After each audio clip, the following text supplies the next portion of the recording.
Hello and welcome to Zevy's Garage. Today we're going to be replacing the high pressure fuel pump on my girlfriend's $1,000 Mini. So this car has been super solid. I've put about 20,000 plus miles on it since we got it, but sadly high pressure pump started to start dying like 3 days ago.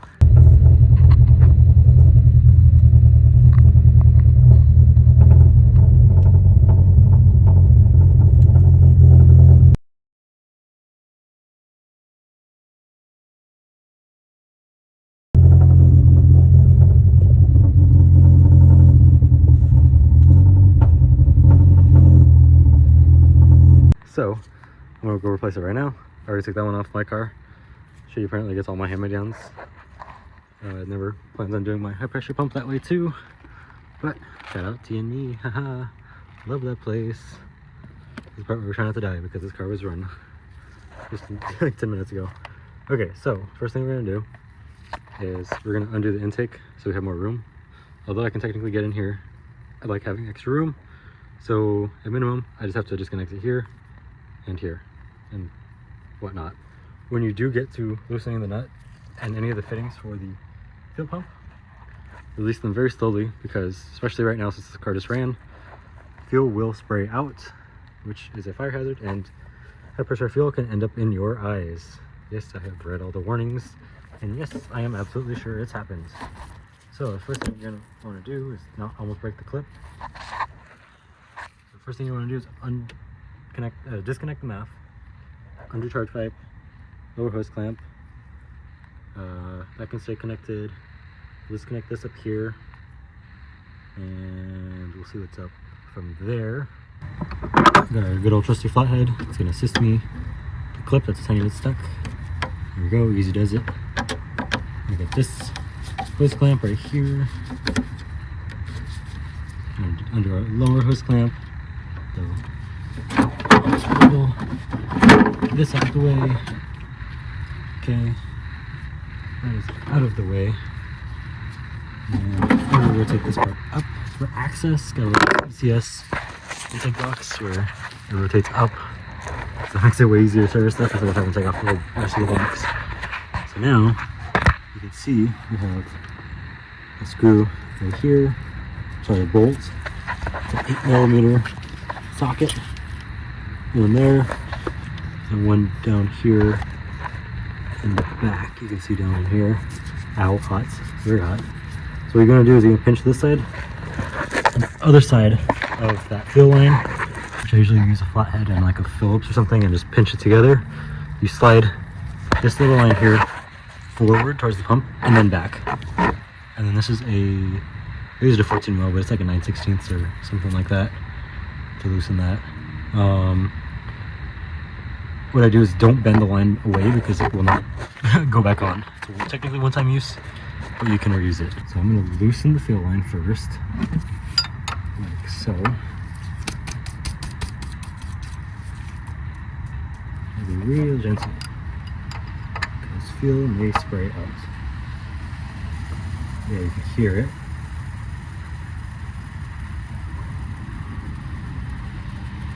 Nice and easy does it, as I missed everything with fuel.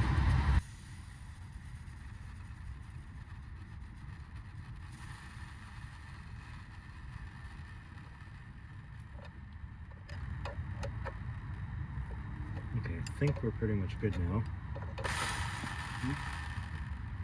Freaking scaring me over here.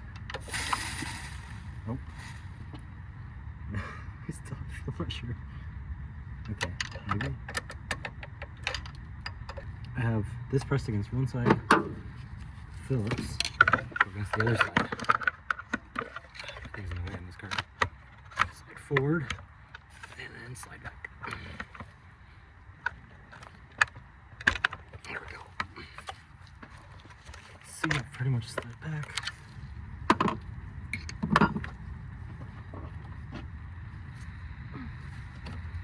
There we go. You can see our fuel line is disconnected here. This is the low pressure line into the pump. High pressure one's over here. Like I said, don't bend this one. What I do is like this, I loosen it. My hands, now that this is out of the way, we can access that bolt. Get our connectors out the way.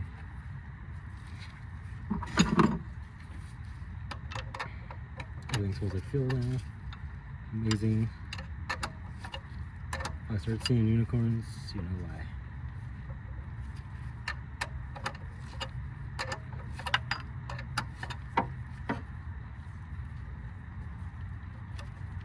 Okay, so that's fully disconnected. Like I said, don't pull the fitting away. Get our 8mm socket. And we're going to just undo the 3 bolts for the high pressure fuel pump here.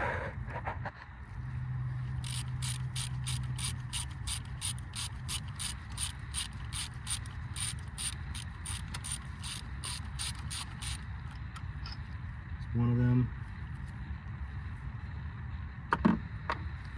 Okay, we're back with a basic plug, so I don't burn myself. Okay, so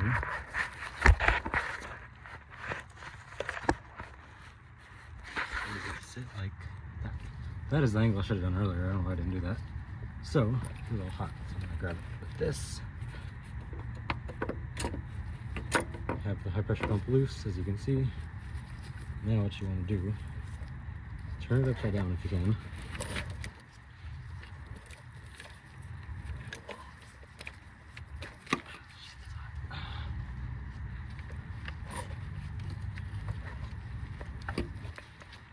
So, and then I'm trying to get this in a way I can show you. Basically, you have a pinch connector, so pinch here, and fuck, it's hot, and on the back side, like so. Pinch, and then you wiggle it out. It's always a bit of a hard connection for me. So if you're very careful and you understand what you're doing, you can use some pliers to help you with this, which I'm going to do here. So, just gently squeeze and pull. Don't chew it up. I'll try it the other way.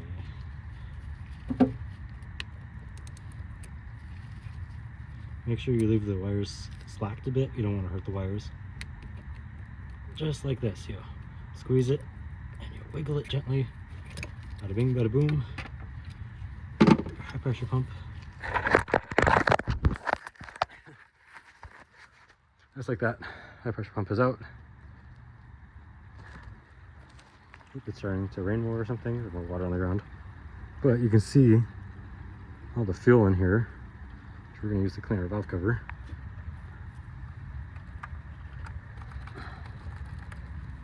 Excellent. Okay, so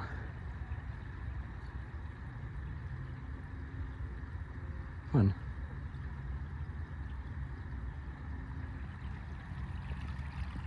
Yeah, she rainy out here.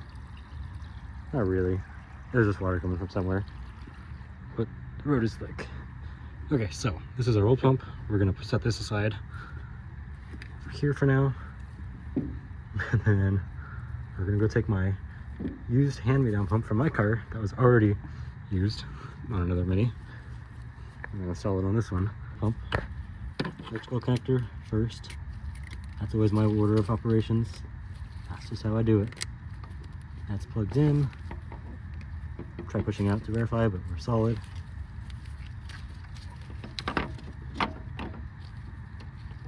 Okay. Oop. Don't you scare me like that, bud. You want to make sure this is lined up with the inside of there, which is pretty close. You can just kind of wiggle it in like that. Just make sure the bolt holes line up like that. And then now you can start threading in the bolts. But I'm not. Yeah, we're good there. We're going to install this fuel line now, which will be fun because they're technically one-time use. So, get the joys of installing a one-time use line to be reused. In the past, sometimes I've disconnected it from the high pressure fuel pump rail. Sometimes it's easier, but in the case of this car, it is fine doing it right here.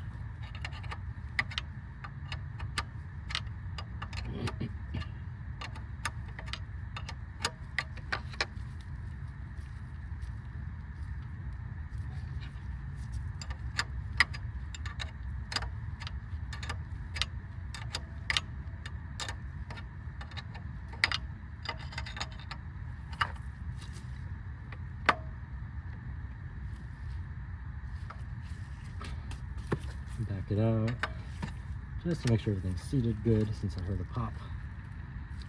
I'll retighten all this, just to make sure the fuel line's happy. Don't want to have any leaks.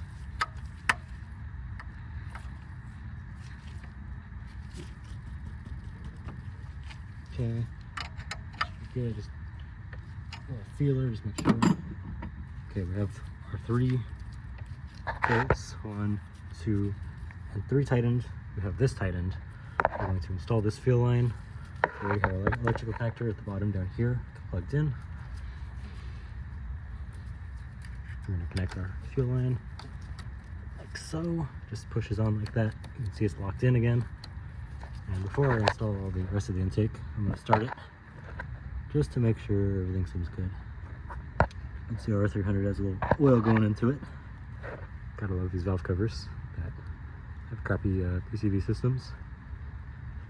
Okay, let's go run it. Let's make sure everything's good enough. That's on. We're just gonna have a code for the MAF sensor since that's not plugged in. And everything else seems like it'll be happy. So I am gonna start it. It's gonna rattle a little bit because some of the intake assembly's loose. So now I'll restart the car. You will want to clear the codes. I'm not going to be doing that right now. I will do that a little later because it's starting to rain and I just need to finish assembling it. There we go. We're running.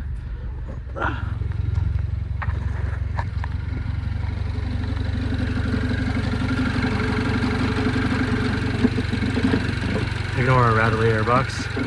But you can see that we are all set. Give it a tiny bit of gas here. Yeah, a little spinning.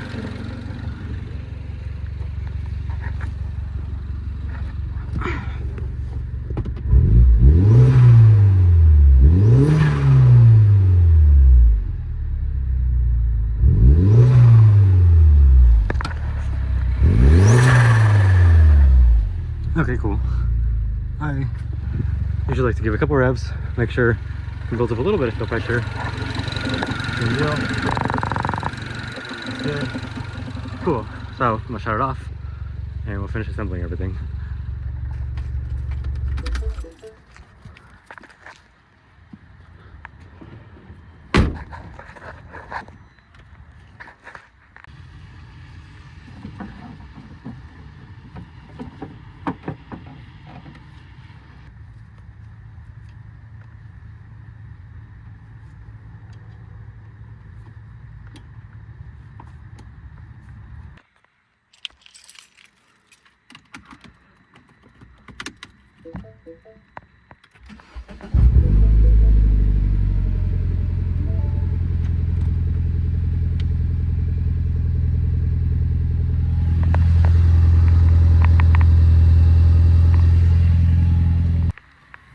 Well, I hope you guys enjoyed this video.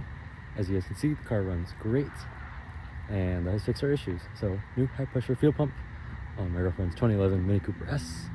Same style fuel pump as on the N14, ranging from 07 to 10ish for the N14 and 2011, 2012 for the N18 with that style pump.